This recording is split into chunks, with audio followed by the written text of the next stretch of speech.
Mic একটু দেন। Mic আপনারা সঠিক ইতিহাসকে পড়ুন, সঠিক ইতিহাসকে বুঝুন। ভারতবর্ষের যদি জমিন বলা যায় তো আমাদের ভারতবর্ষের জমিনে ওই বারুলম দেবন্দের আধ্যাত্মিক বারুলম দেবন্দের রক্ত আজও আছেন, যারা পার্লামেন্টে দাঁড়িয়ে কথা বলেছিলেন আমাদের বিরুদ্ধে নিতে চাও, তুমি কে নাও, বাচ্চাকে নাও, বাচ্চাকে এতিম করো, বিবিকে দেওয়া করো, কসম খোদা বলছি আমাদের চেতাইকে নিয়ে নাও, কিন্তু ইসলামকে নিয়ে কোরআনকে মিটিয়ে দিতে চাইবে, ইসলামকে মিটিয়ে দিতে চাইবে, ভারতবর্ষকে আমাদের ভক্তিকে ছিনিয়ে নিতে চাইবে, যে আমরা মেনে নিতে পারবো না। সেই ভারতবর্ষে সেই ইন্ডিয়ান ব্রিটিশ শাসকদের সঙ্গে যুদ্ধ করেছিলেন ভারতবর্ষের ওলামায়ে-কেরাম দারুল দেওবন্দের সরজমিনে।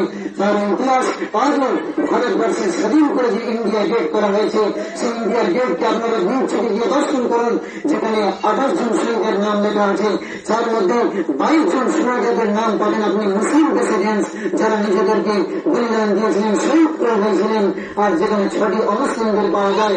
আর সেই অমুসলিম কেমন করে আমাদেরকে চক্রান্ত করে মুসলিমদেরকে হৃদয়ের মধ্যে ভয় ভীতি প্রবেশ করছেন, তখন ভারতবর্ষের হিন্দুস্তান সব থেকে বড় কিরদার পেশ করেছেন মুসলিম যুবক যুবতীরা।